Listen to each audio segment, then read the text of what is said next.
찬양과 영광을 받으시기에 합당하신 우리 아버지, 우리를 사랑하사 주님의 자녀로 삼으시고 구원하여 주셨사오니 그 은혜를 감사드립니다. 이 땅에 말씀의 씨앗이 뿌려진 지 120여 년 동안 수많은 선교자들의 헌신으로 한국 교회가 부흥하게 하시고 남은 자 무리로 소망을 가지고 살아가게 하시니 또한 감사를 드립니다. 한 해가 저물어가는 이 즈음에 매일 사람을 만날 때마다 그들과 소통하기에 합당한 품성을, 삶 속에서 이웃을 그리스도께 인도하기에 적절한 은혜를 구사할 수 있기를, 이 땅의 욕망을 버리고 그리스도와 교제를 통하여 친밀해질 수 있기를 기도합니다. 우리의 속사람을 비워주시고 우리의 의지를 내려놓을 수 있게 도와주시며 우리의 생각이 하나님의 뜻에 일치하게 하며 전적으로 하나님의 뜻에 굴복할 수 있는 믿음을 또한 허락하여 주시옵소서. 우리의 귀를 열어 하나님의 미세한 음성을 듣게 하시고 눈을 들어 하늘을 바라볼 수 있게 하옵소서. 이 기도주의를 통하여 우리 죄를 자복하게 하고 회개하게 하여 새로운 심령을 회복하게 하시며 특별히 오늘 준비된 말씀을 선포하실 목사님이 역사하시어 하나님의 풍성한 성령의 은혜가 모든 듣는 이에게 함께하여 주시옵소서. 한국의 모든 교회가 위탁하신 선교 사명을 위해 헌신할 수 있도록 역사해 주시옵기를 거룩하신 예수님 이름 받들어 기도 올리옵나이다.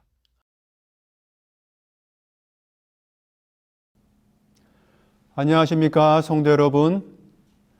오늘은 그리스도를 배반한 사람과 그 사람을 대하시는 예수 그리스도의 사랑을 살펴보고 마지막을 살아가는 남은 백성들이 어떤 태도와 자세로 살아가야 할지를 생각하는 시간을 갖도록 하겠습니다. 이탈리아 경제학자 파레토가 이런 말을 했습니다. 전체 결과의 80%는 20%의 원인에서 비롯된다. 무슨 말이냐면 기업의 매출의 80%가 상위 20%의 고객에서 발생하고 은행 예금의 80%는 상위 20%의 부자들이 예금하고 걸려오는 전화의 80%는 항상 전화를 거는 20%가 하는 것이고 자주 쓰는 영어의 80%는 20%의 단어가 차지하고 대학 교수들은 레포트를 20%만 읽어도 80%를 이해할 수 있다 하는 것입니다. 다시 말하면 80%의 문제가 20%의 원인에서 비롯된다는 것입니다.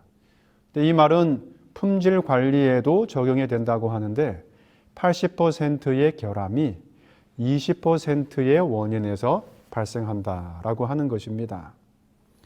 문제가 발생하는 많은 경우 작고 적은 것에서부터 시작을 합니다. 10가지의 일들 중에 가장 중요한 두세 가지에만 집중해도 일의 80%가 이루어집니다. 반대로 걱정과 근심이 많은 사람들의 특징은 별것도 아닌 몇 가지 일에 너무 많은 에너지와 신경을 쓰기 때문에 정작 중요한 일을 할 때에는 에너지가 고갈이 되어 집중을 할 수가 없다는 것입니다. 신앙도 마찬가지입니다.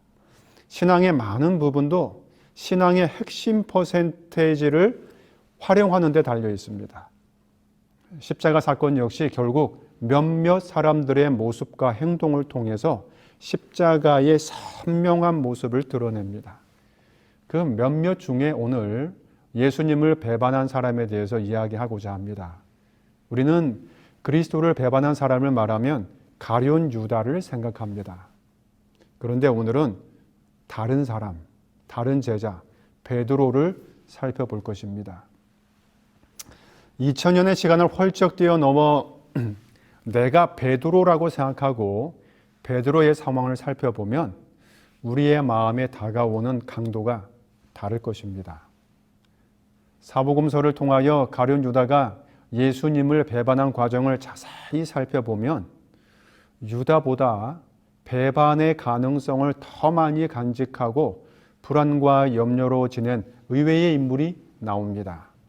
우리가 성경을 읽을 때는 유다가 예수님을 배반했다는 전제와 결론을 가지고 보기 때문에 유다의 행적이 뚜렷하게 드러나 보입니다. 그러나 사실 유다가 주님을 배반한 모습으로 제자들의 눈에 띈 결정적인 때와 장소는 유월절 만찬이 끝나고 겟세마네로 가서 예수께 입맞춤을 한 바로 그때였습니다. 그 전까지는 어느 누구도 유다가 예수님을 배반할 자라는 사실을 몰랐습니다. 겟세마네에서 예수께서 잡히실 때의 장면을 마태복음과 누가복음 그리고 요한복음은 자세하게 이야기하지 않고 있지만 누가복음은 비교적 소상하게 그 사건을 이야기합니다. 누가복음 22장 47절로 49절에 보면 말씀하실 때에 한 무리가 오는데 12 중에 하나인 유다라 하는 자가 그들을 앞장서 와서 예수께 입을 맞추려고 가까이 하는지라. 예수께서 이르시되 유다야 내가 입맞춤으로 인자를 파느냐 하시니 그의 주위 사람들이 그 된 일을 보고 여짜오되 주여 우리가 칼로 치리이까 하고 주님께서 유다를 보시고 결정적으로 한 말이 있습니다. 내가 입맞춤으로 인자를 파느냐 라고 말씀하셨을 때에 제자들은 비로소 그 배반자가 유다라는 것을 알았습니다. 유월절 만찬까지도 제자들은 예수님을 배반할 자가 누구인지 잘 몰랐어요. 유월절 만찬에서 예수께서 자기를 팔 자와 그 사람이 누구인지 행동으로까지 보여주셨는데 제자들은 예수께서 무슨 뜻으로 그 말을 하셨는지 아는 자들이 없었다고 말합니다. 오히려 주께서 떡 조각을 찍어주고 네가 하는 일을 속히 하라고 하셨을 때조차도 제자들은 유월절에 쓸 물건을 사라는 뜻인가? 그렇게 생각하고 아무렇지도 않게 넘어갔습니다. 왜 그랬을까요? 어떻게 그들은 그렇게 몰랐을까 하는 것입니다. 그것을 우리는 예수께서 너희 중에 하나가 나를 팔 것이라고 말을 하자 제자들이 심히 근심하여 각각 여쭈어 보았다고 하는 마태복음의 기사, 그 기사를 통해서 우리가 충분히 짐작할 수 있습니다. 다시 말하면 제자들 모두는 예수님의 이러한 말씀에 저마다 마음에 무엇인가 찔렸다는 것입니다. 아마 그 팔자가 자신이 아닐까라고 생각했던 것입니다. 그러므로 예수께서 유다를 지목하시며 결정적인 행동을 하셨을 때에도 그 의미를 분명하게 이해할 수 없었습니다. 특히 그렇게 근심한 제자들 가운데서 가장 불안함을 감추지 못한 제자가 바로 베드로였습니다. 예수께서 제자들에게 너희 중에 하나가 나를 팔 것이라고 말씀하시기 전까지만 해도 베드로는 그렇게 불안해하지 않았습니다. 물론 자신의 돌발적인 말이나 부족한 행동들에 대해서 예수께서 하신 말씀이 자신을 책망하거나 훈계하시는 정도로만 여겼습니다. 그런데 예수께서 너희 중 하나가 나를 팔 것이라고 했을 때 과거의 자신과 관련되어 예수께서 말씀하시고 보이셨던 행동들이 주마등처럼 그의 머리를 스치고 지나갔을 것입니다. 그 일들을 한번 나열해 보면 사실 예수님을 배반할 자로 지목될 자는 베드로 자신일지도 모른다는 불리한 정황들이 너무나 많이 있었어요. 그 정황들을 우리가 좀 살펴보겠습니다. 첫 번째 불리한 정황은 요한복음 6장입니다. 이 말씀의 배경은 예수께서 5,000명을 먹이실 때의 사건에서 시작됩니다. 사람들의 배를 양식으로 채워주시자 예수님의 인기가 절정에 올랐어요. 그러나 주님은 사람들의 시선을 육적인 양식에서 영적인 양식으로 옮기셨고 그러는 중에 분위기가 급격히 다운되면서 사람들이 하나 둘씩 떠나갔습니다. 떠나가는 모습을 바라보며 예수께서 제자들에게 너희도 가려느냐? 라고 물으셨고 베드로가 영생의 말씀이 계심에 우리가 네게로 가오리이까? 라고 대답하였습니다. 베드로가 한 말을 들으시고 예수께서 곧바로 그러나 너희 중에 한 사람은 마귀라고 대답을 하신 것입니다. 이 마귀라는 언급을 공교롭게도 베드로가 말을 마치자마자 하신 것이 그 당시에는 아무렇지도 않게 지나갔지만 6월절 만찬에서 너희 중에 하나가 나를 팔 것이라는 주님의 말씀을 들었을 때 베드로의 마음에는 묘한 여운이 남았을 것입니다. 두 번째 불리한 정황은 가이사라 빌립보에서 일어난 일입니다. 마태복음 16장 23절에서 예수께서 돌이키시며 베드로에게 이르시되 사단아 내 뒤로 물러가라 너는 나를 넘어지게 하는 자로다. 빌립보 지방에서 예수께서는 제자들에게 너희는 나를 누구라고 생각하는지를 물으셨습니다. 이때 베드로가 주는 그리스도시요 살아계신 하나님의 아들이라고 멋지게 대답했습니다. 이 고백을 들으시고 난 후에 주님께서는 자신이 예루살렘에 올라가서 많은 고난을 받고 죽으셔야 할 것을 말씀하셨습니다. 이때 베드로는 그러한 일이 결코 주님에게 일어나지 않아야 한다고 힘주어 말했습니다. 이 말씀을 듣고 예수께서는 베드로를 향하여 사탄아라고 말씀하시면서 너는 나를 넘어지게 하는 자라고 말씀하셨습니다. 베드로가 예수님으로부터 사단이라는 말을 들었을 때 그의 머리로 섬광처럼 스쳐간 사건이 무엇이었을까요? 그것은 다름 아닌 요한복음 6장에서 주님께서 하신 말씀이었을 것입니다. 너희 중에 한 사람은 마귀니라. 베드로는 다리에 힘이 빠지는 것을 느꼈을 것입니다. 물론 우리가 이전에 살펴보았지만 예수께서는 베드로가 아닌 광야에서 자신을 시험한 사단을 가리키는 그런 말씀으로 하셨지만 어찌되었든 지금 이 순간에는 이 베드로는 자신이 아닐까 그런 생각으로 묘한 감정이 일어났다고 하는 것입니다. 세 번째 불리한 정황은 젊은 부자 관원과 대화를 나누신 후의 말씀입니다. 마태복음 19장 30절입니다. 그러나 먼저 된 자로서 나중되고 나중된 자로서 먼저 될 자가 많으니라. 이 말씀은 주께서 젊은 부자 관원과 나눈 대화 이후에 재물이 많아 근심하여 뒤로 물러간 모습을 보면서 부자가 하늘에 가는 일이 약대가 바늘기로 들어가는 것보다 더 어렵다고 하신 말씀입니다. 이 말이 끝나기가 무섭게 베드로가 죽게 말합니다. 이에 베드로가 대답하여 가로되 보소서 우리가 모든 것을 버리고 주를 쫓아싸우니 그런즉 우리가 무엇을 얻으리이까? 이 질문에 예수께서는 나를 좇는 너희는 12보좌에 앉게 될 것이라고 말하고 난 다음 바로 주님은 먼저 된 자는 나중되고 나중된 자가 먼저 될 것이라고 말씀하셨습니다. 이 말씀을 베드로가 들었을 때 베드로는 그의 마음속에 묘한 여운이 또 남는 것을 발견했을 것입니다.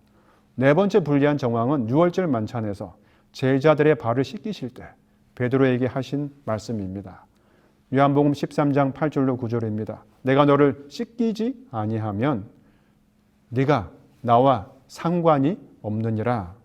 너희가 깨끗하나 다는 아니니라. 6월절 만찬에 들어오기 전에 예수께서는 거듭거듭 자신의 죽으심에 대해서 말하였고 그 말을 들은 제자들은 근심했습니다. 물론 베드로도 예외는 아니었습니다. 베드로 자신에게 계속되는 예수님의 경고성 발언을 들으면서 자신도 모르게 이 베드로는 예수님과 거리를 두게 되었습니다. 우리는 이 사실을 6월절 만찬에서 제자들이 자리를 잡고 앉은 모습을 통해서 보게 됩니다. 시대의 소망에서 화인 여사는 이렇게 언급합니다.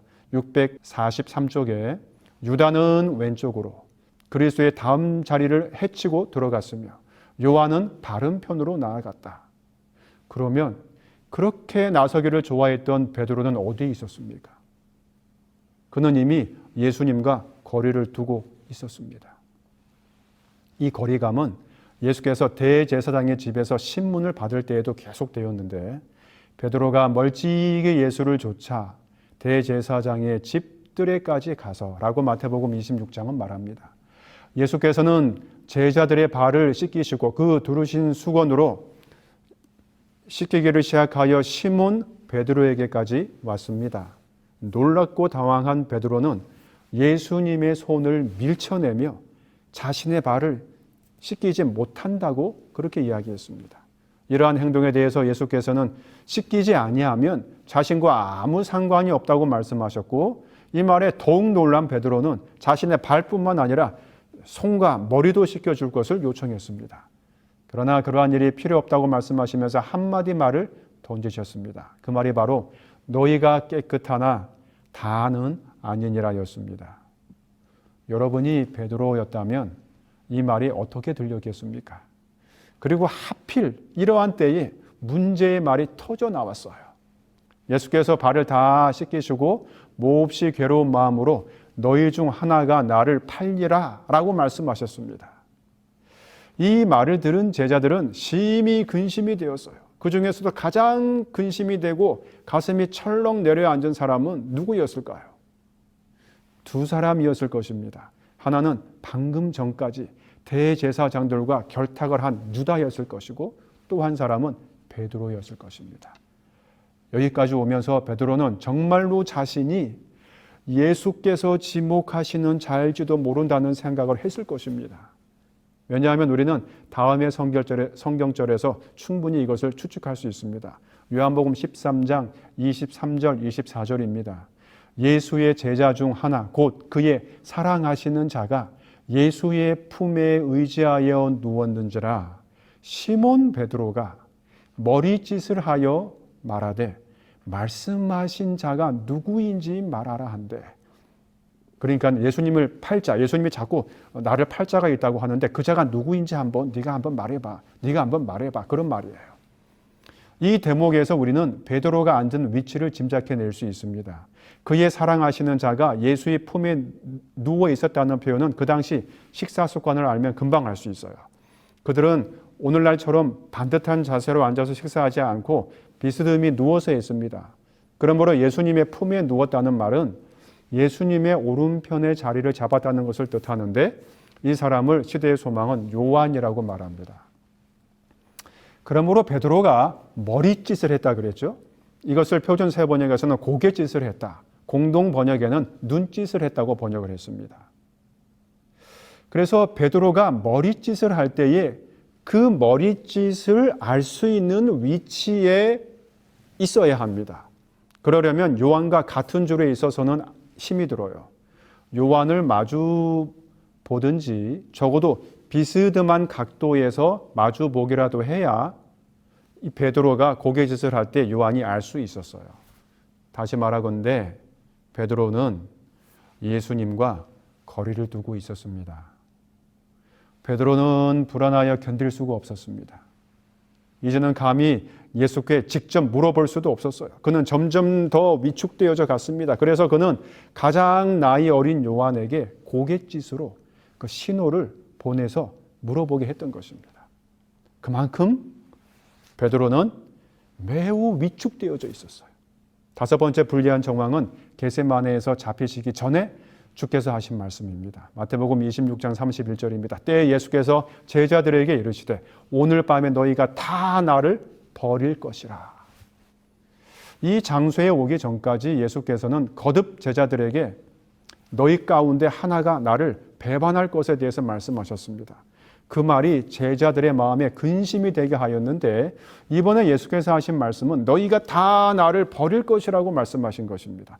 배반하는 것과 버리는 것 사이에 의미적 차이를 깨닫지 못했던 제자들은 모두가 극도로 긴장되어 있었습니다. 그리고 다 버리는 일이 제자들에게는 예수님을 파는 일로 생각했을지 모릅니다. 아무튼 예수께서는 그때가 오늘 밤이라고 시간까지 말씀해 주시는 것입니다. 이 긴박하고 가슴을 짓누르는 순간에 예수께서 제자들 가운데 하필 베드로를 콕 집어내어서 시몬아 시몬아 보라 사단이 밀가부르듯 하려고 너희를 청구하였으나 그러나 내가 너를 위하여 너의 믿음이 떨어지지 않기를 기도하였노니 라고 말씀하시는 것입니다. 베드로는 이제 얼굴이 사색이 되었을 것입니다. 이때 반사적으로 베드로는 자신을 옹호하며 이러한 일이 절대로 없을 것이라고 말합니다. 다 주를 버릴지라도 나는 언제든지 버리지 않겠습니다 라고 말하면서 주와 함께 오게도 죽는데도 가기를 준비하였다고 호언장담합니다. 이 말을 들으시고 예수께서는 오늘 이 밤 닭이 2번 울기 전에 내가 3번 나를 부인하리라 이렇게 말씀하셨습니다. 베드로는 정신이 없었습니다. 어떻게 내가 주님을 부인할 수 있단 말인가? 그는 이 말을 듣고 힘있게 말하였습니다. 내가 주와 함께 죽을지언정 주를 부인하지 않겠나이다. 아주 강력하게 이야기했습니다. 사실 그는 엄결결에 이 말을 하고 만 것입니다.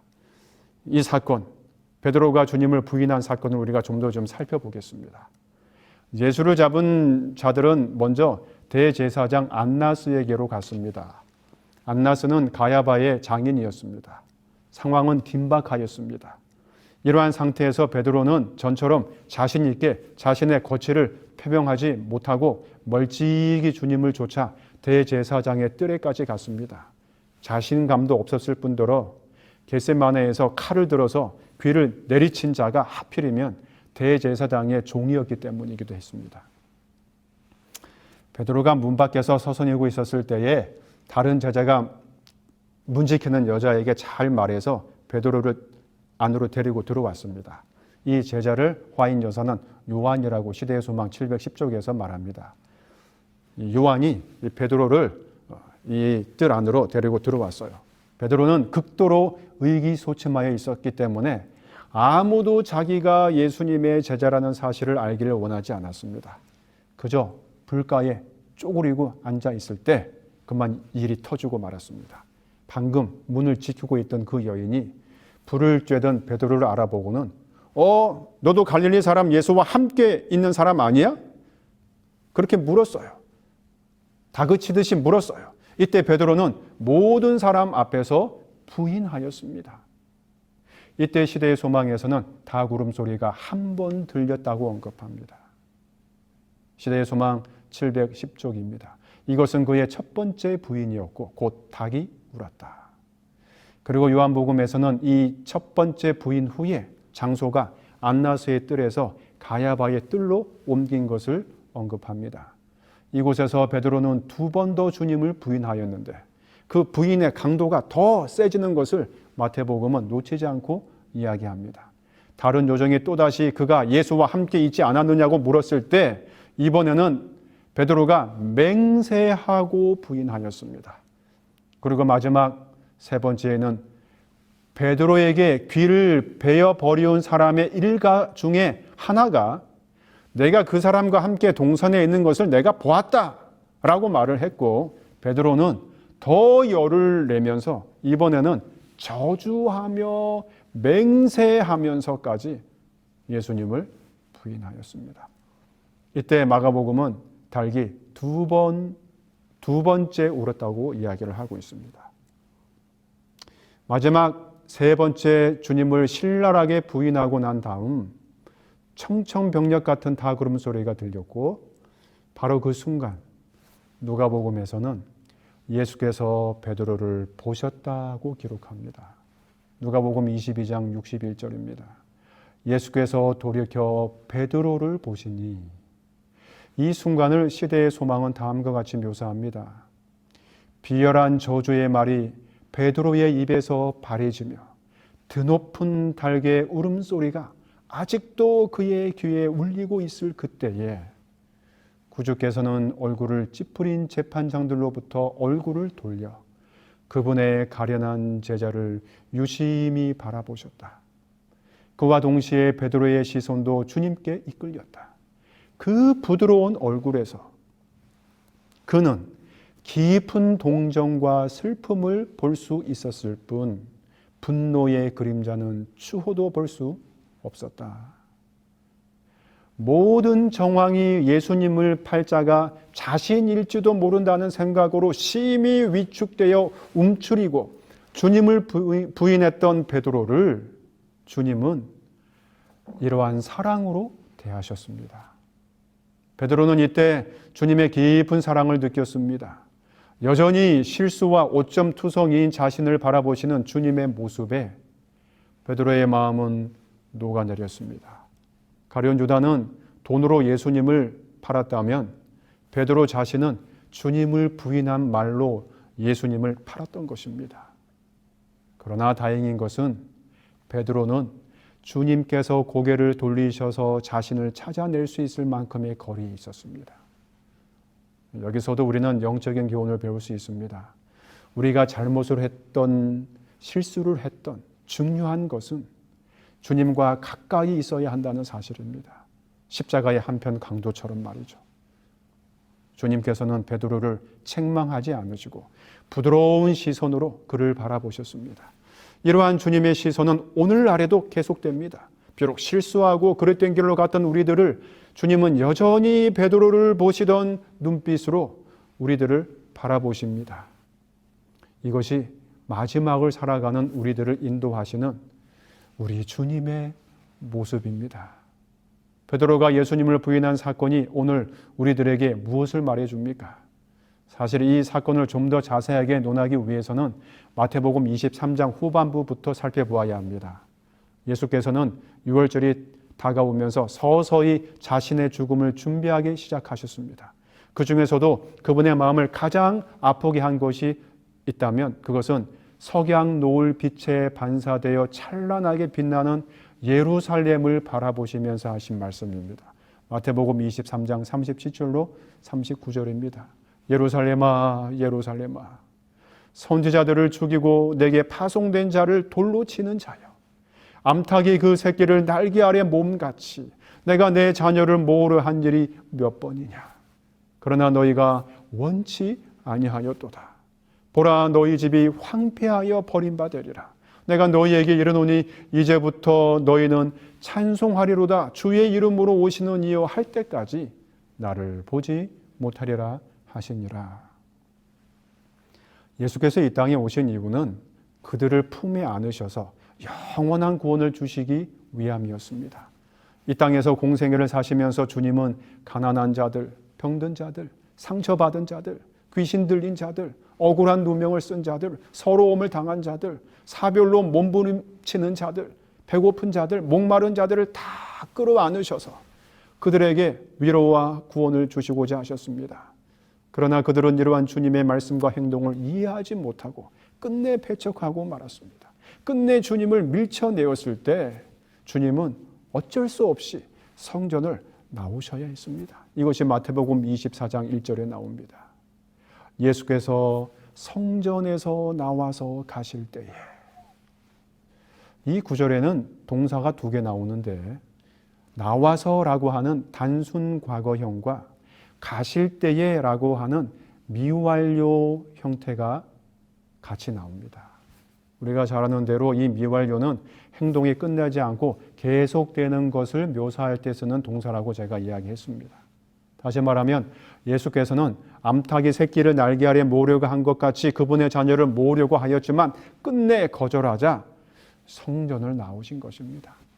그런데 나오시기는 하셨는데 매몰차게 뒤도 돌아보지 않고 떠나신 게 아니라 떨어지지 않는 발걸음으로, 차마 떠날 수 없는 발걸음으로 조금 가다가 뒤로 돌아보시고 또 조금 가다가 뒤를 돌아보시며 행여 거절한 백성들이 돌이키지는 않을까 하는 안타까운 마음으로 그렇게 떠나신 것으로 마태복음은 이야기하고 있습니다.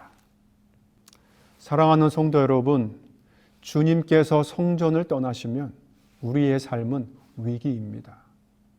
마태복음 24장 2절에 대답하여 가라사대 너희가 이 모든 것을 보지 못하느냐? 내가 진실로 너희에게 이르노니 돌 하나도 돌 위에 남지 않고 다 무너뜨리우리라.